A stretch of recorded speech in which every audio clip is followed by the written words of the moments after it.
جوانوں جوانوں ہم کو ہے امید تم سے، جوانوں جوانوں ہم کو ہے امید تم سے، جو تم چاہو تو یہ دنیا ہلا دو، دلوں میں علم کی شمع جلا کے، دلوں میں علم کی شمع جلا کے، جو سوئے ذہن ہے ان کو جگا دو، جوانوں جوانوں ہم کو ہے امید تم سے، جو تم چاہو تو یہ دنیا ہلا دو، تمہارے سامنے حضرت علی اکبر کی سنت ہے، اسی میں حق بیان ہے اور اسی میں عزم و ہمت ہے، یہی پیغام جرت ہے، یہی پیغام جرت ہے، اسے دنیا میں پھیلا دو، جوانوں جوانوں ہم کو ہے امید تم سے، جوانوں جوانوں ہم کو ہے امید تم سے،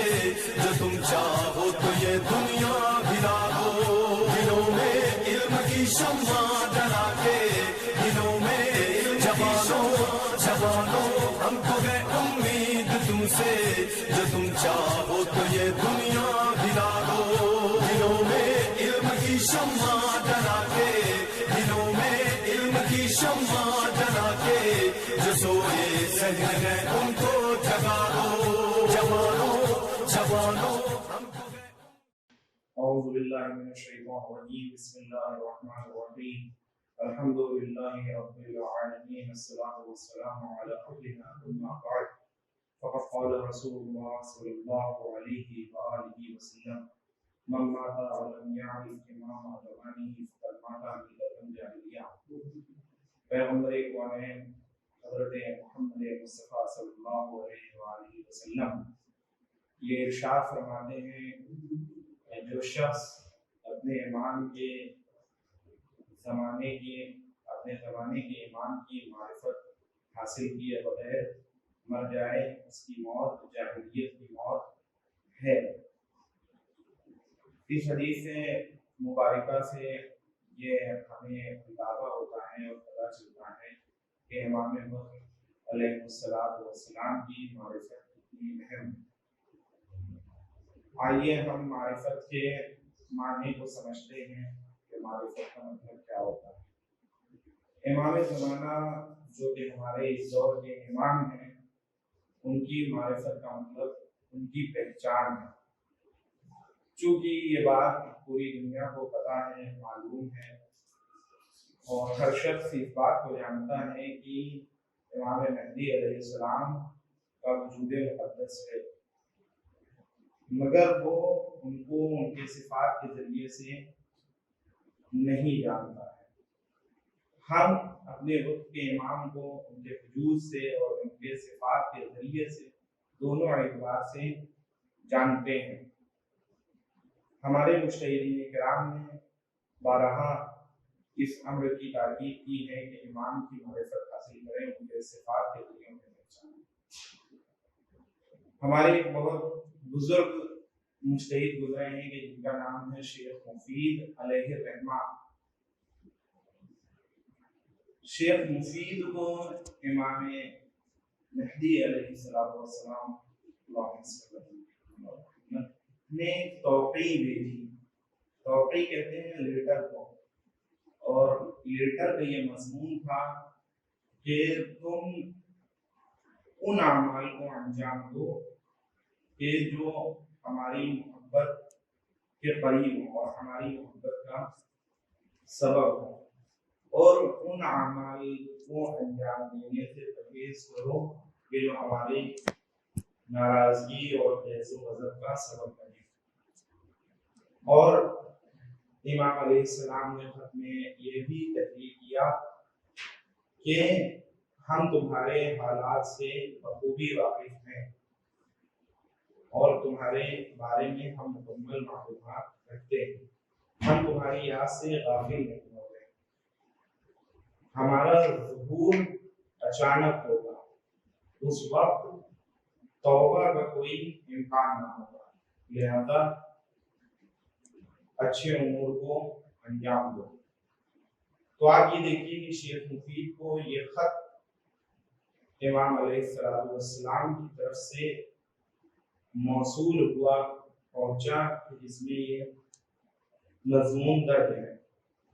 اسی طرح سے آیت اللہ سید علی حسینی سیستانی حفظہ اللہ سے پوچھا گیا کہ ہم امام زمانہ علیہ السلام کے لیے ان کے ظہور کی رات کو ہموار کرنا ہے تو کون سا عمل انجام دیں؟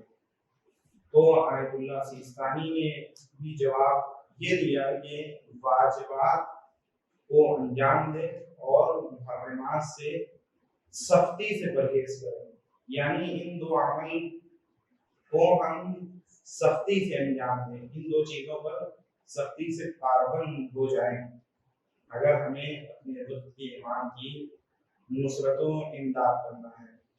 دوسری بات آپ کے اذہان عالیہ تک پہنچانا چاہتا ہوں وہ یہ کہ امام کبھی بھی ہماری یاد سے غافل نہیں ہوتے۔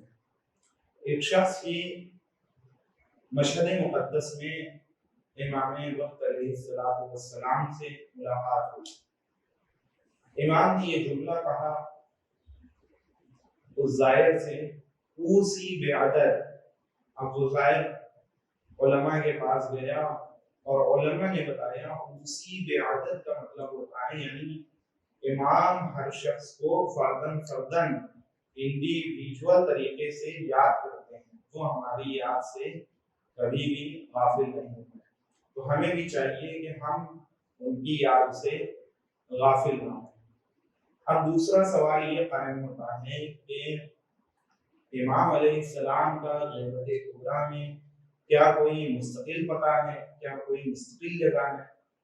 تو علماء اس بارے میں یہ فرماتے ہیں کہ امام کا غیبت کبریٰ میں کوئی مستقل مقام نہیں ہے، اور جیسا کہ عام مومنین کے درمیان ایک جزیرے خضرا برمودا ٹرائنگل والی روایت ہے، یہ کسی بھی حوالے سے مضبوط اور محکم نہیں ہے، یہ روایت درست نہیں ہے۔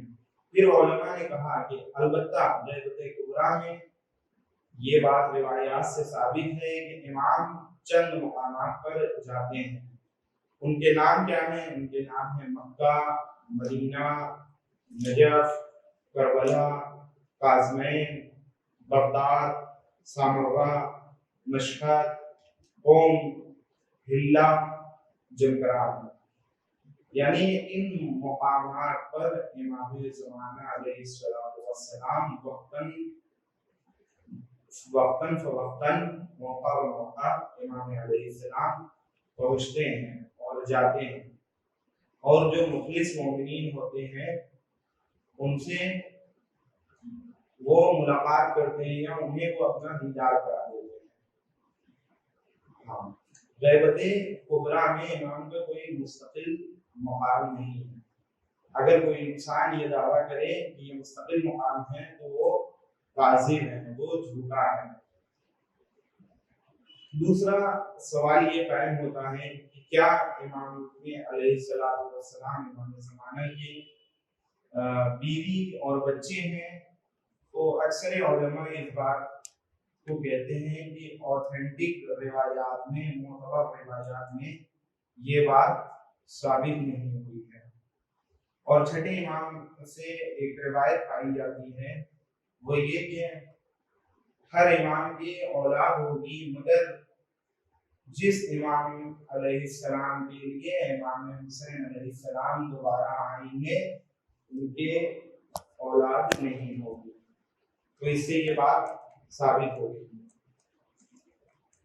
اور سوال یہ قائم ہوتا ہے کہ امام زمانہ علیہ السلام کیا عام زندگی گزار رہے ہیں، یعنی عام طریقے سے انہیں رزق میسر ہوتا ہے، یا پھر کوئی خاص طریقہ ہے؟ تو اس سلسلے میں علماء کا دو نظریہ ہیں۔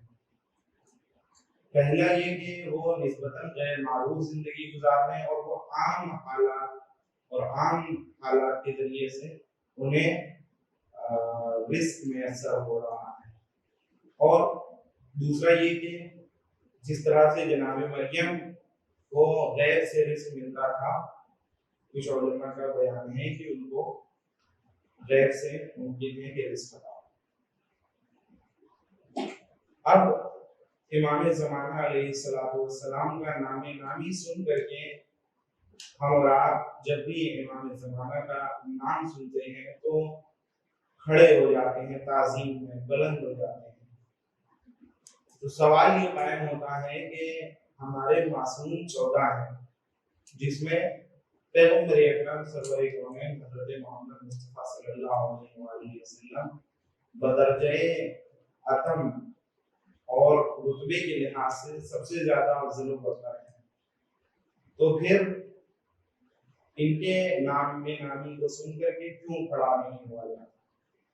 تو اس مسئلے میں اور اس بات کے لیے حضرت عبداللہ طالقانی رحمۃ اللہ علیہ یہ فرماتے ہیں کہ جو شخص امام زمانہ کا نام سن کر کے تعظیم میں کھڑا ہو جاتا ہے، گویا وہ اعلان کرتا ہے، وہ سب کو بتاتا ہے کہ اے امام، ہم آپ کی خدمت میں عملاً حاضر ہیں، زبان سے نہیں وہ بلکہ وہ عمل میں کھڑا ہو جاتا ہے، وہ کھڑے ہو کر کے نصرت کا اعلان کرتا ہے۔ چونکہ ہمارے سارے معصوم رتبے میں برابر ہیں، مگر یہ شخص امام کی نصرت کے عمل کے اظہار کے لیے کھڑا ہو جاتا ہے۔ اسی لیے حضرت امام رضا علیہ السلام سے روایت پڑھی جاتی ہے کہ جب آپ کے زمانے میں کسی نے آپ کے سامنے امام زمانہ علیہ السلام کا نام نامی اسم گرامی لیا تو آپ بلند ہو گئے اور آپ نے سر پہ ہاتھ رکھا، اور سر پہ ہاتھ رکھنے کے بعد کہا اللہم عجل فرجہم وسہل مخرجہ، کہ پروردگار ان کے ظہور میں تعجیل فرما، ان کے ظہور کو آسان فرما۔ دوسری بات یہ ہوتی ہے کہ امام زمانہ علیہ السلام کی آمد کا علم انہیں ہے، یعنی ان کے ظہور کا علم امام زمانہ علیہ السلام کو ہے، یقینی علم ہے۔ تو اس مسئلے میں علماء فرماتے ہیں کہ جب امام زمانہ علیہ السلام کا ظہور نزدیک ہوگا تو خدا انہیں الہام کرے گا، اور امام زمانہ علیہ السلام کا لقب منتظر ہے، یعنی وہ خود بھی انتظار کر رہے ہیں، اللہ الہام کرے گا۔ اور روایت آگے پھر یہ کہتی ہے کہ امام کو اپنے ظہور کے وقت کا علم اس طرح سے ہوگا کہ جب ظہور نزدیک ہوگا تو ذوالفقار سے، اور جو امام کے پاس علم ہے اس میں خدا بولنے کی صلاحیت عطا کر دے گا، کہ جس سے امام علیہ السلام باخبر ہو جائیں گے کہ اب ان کے ظہور کا وقت آ گیا ہے۔ ایک روایت میں یہ ملتا ہے کہ پیغمبر اسلام حضرت محمد مصطفیٰ صلی اللہ علیہ وآلہ وسلم کی جب رحلت کا وقت نزدیک تھا تو حضرت جبریل اللہ کی طرف سے آئے اور 12 مکتوب لے کر کے آئے، 12 مکتوب یعنی 12 خط، 12 لیٹر، اور یہ آخری وقت میں پیغمبر سے کہا کہ اے پیغمبر، یہ آپ کے خاندان کے نجیب ترین افراد کے لیے، پاکیزہ ترین افراد کے لیے یہ خط اللہ کی طرف سے ہے۔ تو پیغمبر نے سوال کیا، اے جبریل یہ بتاؤ میرے خاندان کے نجیب ترین افراد کون لوگ ہیں؟ تو پیغمبر سے جبریل نے کہا حضرت علی علیہ السلام اور ان کی اولاد طیبہ اور اولاد طاہرہ۔ تو علماء یہ فرماتے ہیں کہ ممکن ہے کہ اس خط کے ذریعے سے، چونکہ ہر شخص کے لیے، ہر ایک نجیب فرد کے لیے یہ لیٹر ہے، تو یہ 12واں لیٹر امام زمانہ علیہ السلام تک پہنچا ہو، اور اس اعتبار سے انہیں اپنے ظہور کے وقت کا علم ہو۔ لیکن سارے علماء اس بات میں متفق ہیں کہ امام زمانہ علیہ السلام کو ان کے ظہور کا یقینی اور حتمی وقت معلوم نہیں ہے. جب اللہ چاہے گا تو انہیں اللہ کی حکمت سے معلوم ہو جائے گا. سوال یہ قائم ہوتا ہے کہ امام علیہ السلام کا کے ظہور کے وقت کیا کنڈیشن اور سچویشن ہوگی. تو اس سلسلے میں علماء کا نظریہ بیان کروں کہ علماء فرماتے ہیں کہ سفیانی کا خروج ہوگا. سفیانی ایک کردار کا نام ہے، یعنی بہت ہی پست اور فاسق اور برا شخص ہوگا، اور اس کا خروج یقینی ہے.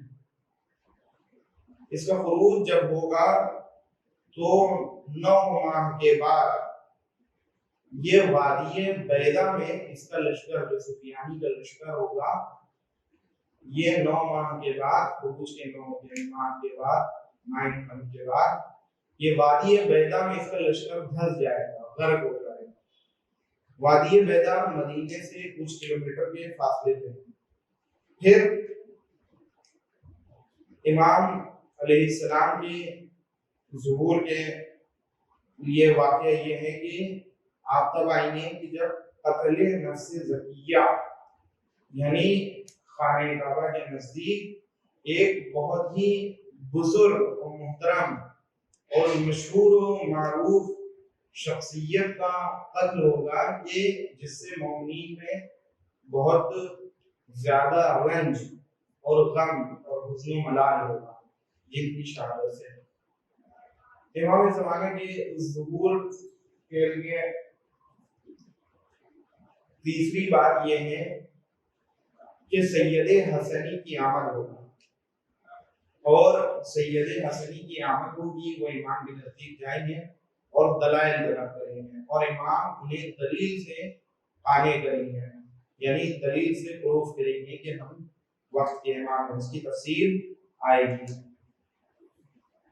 پھر کس کا؟ دجال کا خروج ہوگا. دجال لغت میں کہتے ہیں فریبی شخص کو، بہت زیادہ فریب دینے والا. علماء کہتے ہیں یہ ممکن ہے کہ ایک گروہ ہو جو بہت ہی فریبی ہے یا کردار ہو. دجال کا خروج ہوگا، اور جب دجال کا خروج ہوگا تو اس کے روایت میں ٹھیک 18 دن بعد امام عالی مقام کا ظہور ہوگا. اور روایت یہ کہتی ہے کہ اگر دجال کا خروج ہو گیا اور اس کے ٹھیک 18 دن بعد امام نہ آئے تو اس کا مطلب یہ ہے کہ ابھی سچا مہدی نہیں آیا ہے. سچا مہدی کون ہوگا؟ کہ جو دجال کے خروج کے ٹھیک 18 دن بعد آ جائے. روایت یہ کہتی ہے کہ پیغمبر اسلام کی زندگی میں دجال پیدا ہو چکا، لیکن اللہ کی حکمت یہ تھی کہ اس کی زندگی کو دراز کیا جائے، لمبی کیا جائے، اور امام زمانہ جل اللہ تعالی فرجہ شریف اس کو قتل کریں. دجال جو خروج کرے گا یہ اسرائیل سے خروج کرے گا، اور اس کے پاس میوزک کا ایک خاص قسم کا اہتمام ہوگا. الحمدللہ آج جہاں مومنین اس لہو و لعب کے دور میں اتنی چیزیں بڑھ رہی ہیں، بہت سے پاکیزہ مومنین ایسے ہیں کہ جو میوزک وغیرہ سے بہت زیادہ اجتناب اور دوری کرتے ہیں، وہ قابل تعریف ہیں. تو اس کے پاس میوزک کا ایک خاص اہتمام ہوگا جس کی وجہ سے لوگ اٹریکٹ ہوں گے، نیچے چلے جائیں گے. اس سے بچنے کا کیا طریقہ ہے؟ سرکار ختمی مرتبہ رسول اسلام نے یہ فرمایا کہ اس سے بچنے کا طریقہ یہ ہوگا کہ جب یہ آئے تو اس کی طرف نگاہ نہ کریں، یا اگر نگاہ پڑ بھی جائے تو سورہ الحمد، سورہ حمد کا ورد کریں، اور ورد کر کے خود اس کی طرف پھونک مارے. تو جو شخص یہ کرے گا وہ دجال کے فتنے سے اور اس کے بہکاوے سے اور تمام شیطانی چیزوں سے بچ جائے گا۔ تو 3 چیزیں ہو گئی، سفیانی کا خروج، سید حسنی کی آمد اور امام کا مکے سے ظہور، یہ تینوں چیزیں ہوں گی اور 1 سال کے اندر ہوں گی۔ روایت یہ چیزیں 1 سال کے اندر ایسے حالات بن جائیں گے کہ پاسبل ہوگی۔ پھر مومنین بہت زیادہ سوال کرتے ہیں کہ امام زمانہ کے ظہور کے وقت آواز ندا آئے گی، تو ندا آئے گی اس موقع پہ ہمیں یہ کرنا ہے کہ اپنے گھر کے دروازوں کو اور جو شیشے وغیرہ کی چیزیں ہیں ان سے بالکل دور ہٹ جانا ہے اور سجدے میں چلے جانا ہے، اور سجدے میں جا کر کے سبحان القدوس و ربنا القدوس کا ورد کرنا ہے، سبحان القدوس و ربنا القدوس۔ اور حضرت جبریل کی آواز، یہ پہلے جو آواز آئے گی جو شیشے سے دور ہٹ جانا ہے، یہ دھماکے ٹائپ کی آواز رہے گی، اور پھر دوسری آواز حضرت جبریل کی ہوگی، جا الحق وزحق الباطل ان الباطل کان زہوقا، کہ حق آ گیا اور باطل چلا گیا، بے شک باطل کو مٹ جانے کا۔ تو اب جیسے ہی یہ آواز آئے گی، اس میں بھی 3 گروہ ہو جائیں گے۔ پہلا گروہ وہ ہوگا کہ جو امام کی خدمت کے لیے ذہن میں تصور کرے گا کہ فوراً ہمیں پہنچنا ہے، تو اسے سب سے بڑی سعادت یہ نصیب ہوگی کہ وہ معجزے کے ذریعے سے، طی الارض کے ذریعے سے زمین خود سمٹ جائے گی اس کے لیے، اور وہ امام کی خدمت اقدس میں پہنچ جائے گا۔ اب سوال یہ ہوتا ہے کہ امام علیہ السلام اکیلے ظہور کریں گے یا ان کے ساتھ گروہ ہوگا؟ تو چھٹے امام سے روایت ہے، مفضل نے سوال کیا، مولا جب امام زمانہ کا ظہور ہوگا، آپ کے قائم کا ظہور ہوگا، تو وہ اکیلے ظہور کریں گے یا ان کے ساتھ گروہ ہوگا؟ تو چھٹے امام نے فرمایا کہ آپ ظہور سے 1 رات پہلے مکے میں آ جائیں گے اور مکے میں آپ رات تنہا گزاریں گے، اس کے بعد آپ خانہ کعبہ کی پشت پہ رات گزار کے خانہ کعبہ کی پشت پہ آئیں گے صبح میں، اور سورہ ہود کی آیت نمبر 86 کی تلاوت فرمائیں گے، بقیت اللہ خیر لکم ان کنتم مؤمنین، یہ تمہارے لیے سب سے بہتر اللہ کا بقیہ ہے، بقیت اللہ ہے اگر تم مومن ہو۔ اس آیت کی تلاوت کریں گے، اس کے بعد امام علیہ السلام خانہ کعبہ کی پشت کے پاس، خانہ کعبہ سے پشت لگا کر کے امام خطبہ دیں گے کہ اے لوگوں، جس کو آدم و شیش کا دیدار کرنا ہو وہ مجھے دیکھیں، جس کو نوح و سام کو دیکھنا ہے وہ مجھے دیکھیں، جس کو ابراہیم و اسماعیل کا دیدار کرنا ہے وہ مجھے دیکھیں، جس کو موسیٰ اور عیسیٰ کا دیدار کرنا ہے وہ مجھے دیکھیں۔ تو امام علیہ السلام کے اس خطبے کے بعد سب لوگ آپ کو کہیں گے السلام یا بقیت اللہ، یعنی سلام کریں گے بقیت اللہ کہہ کر، اور پھر امام کی بیعت کریں گے۔ ظہور کے وقت جب امام علیہ السلام کا ظہور ہو جائے گا، تو روایات میں یہ ہے کہ جو مومنین امام کے ظہور کے خواہاں تھے، اللہ ان کی قبروں میں ایک فرحت، ایک سرور، ایک سکون، ایک شادابی، ایک خوشی ڈال دے گا، اور وہ مومنین مرحومین آپس میں ایک دوسرے کو اس کی تبریک دیں گے۔ پھر جب سید حسنی کا ذکر میں نے کیا تھا، آپ امام کے پاس پہنچیں گے تو امام سے آپ کے کہ آپ امام زمانہ ہیں، رسول کے سچے جانشین ہیں، دلیل طلب کریں گے۔ دلیل میں کیا چیزیں آپ طلب کریں گے؟ دلیل میں آپ طلب کریں گے کہ آپ یہ بتائیے رسول کا عصا کہاں ہے؟ رسول کا عصا امام پیش کر دیں گے۔ پھر رسول کی انگوٹھی کہاں ہے؟ اور رسول اسلام کا لباس کہاں ہے؟ رسول اسلام کی زرہ کی جس کا نام فاضل وہ کہاں ہے؟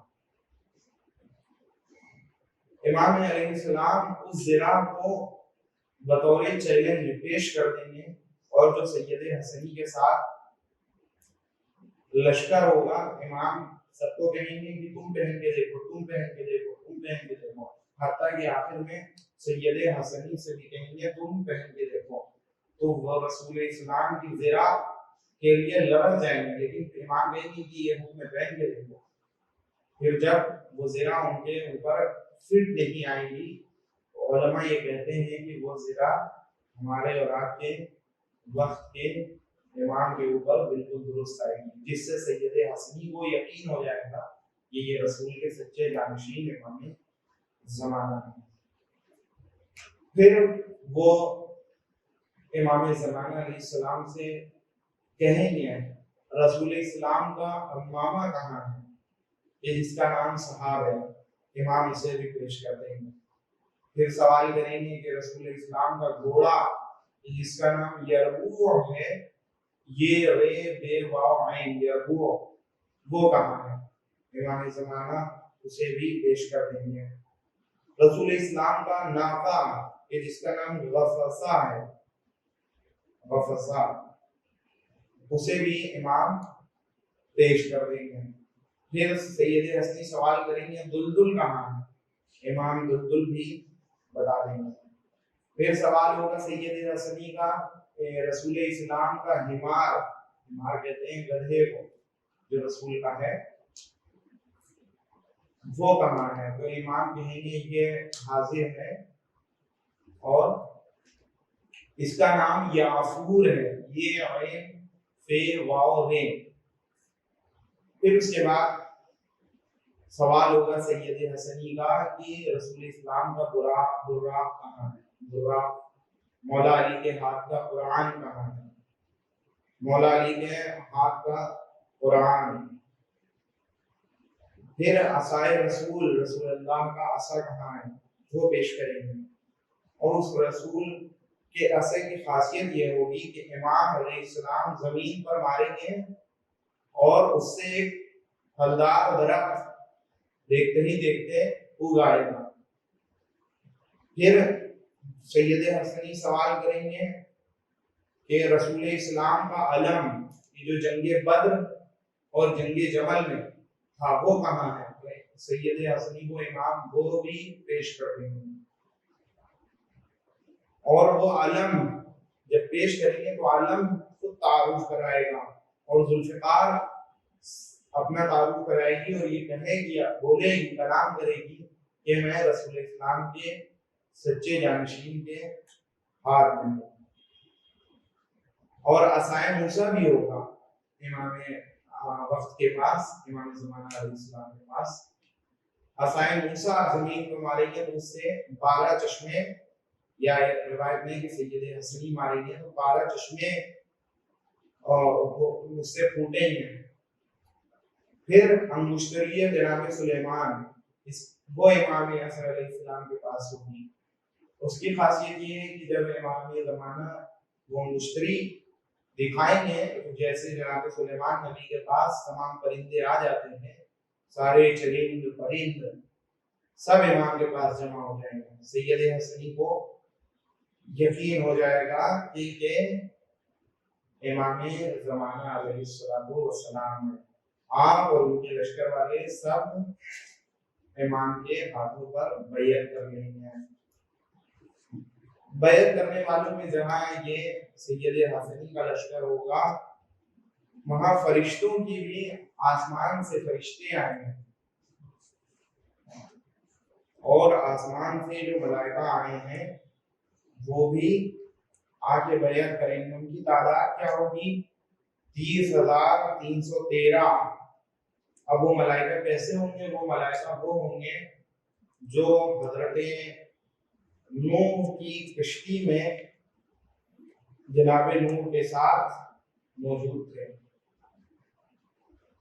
یا حضرت ابراہیم علیہ السلام کو جب آگ میں ڈالا جا رہا تھا تو وہ آگ میں موجود تھے، جناب موسیٰ کے لیے جب دریا میں راستہ بن رہا تھا تو وہ ملائکہ موجود تھے، جناب عیسیٰ کو جب آسمان پر بلند کیا جا رہا تھا تو وہ ملائکہ موجود تھے، اور 313 ملائکہ اور ہوں گے جو جنگ بدر اسلام کی جنگ، پہلی جنگ، وہ سارے کے سارے موجود ہوں گے۔ تو آپ یہ دیکھیے کہ ایک بہت بڑی تعداد امام علیہ السلام کے ساتھ بھی ہوگی اور مخلص مومنین بھی جمع ہوں گے، اور ہمیں کبھی بھی اپنے امام وقت سے غافل نہیں ہونا چاہیے، ان کے لیے برابر دعا کرتے رہنا چاہیے۔ وآخر دعوانا الحمدللہ رب العالمین۔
بسم الله الرحمن الرحيم.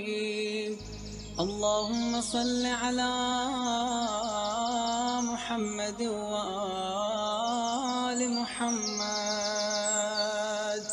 اللهم كن لوليك الحجة ابن الحسن صلواتك عليه وعلى آبائه في هذه الساعة وفي كل ساعة وليا وحافظا وقائدا وناصرا ودليلا وعينا حتى تسكنه أرضك طوعا وتمتعه فيها طويلا.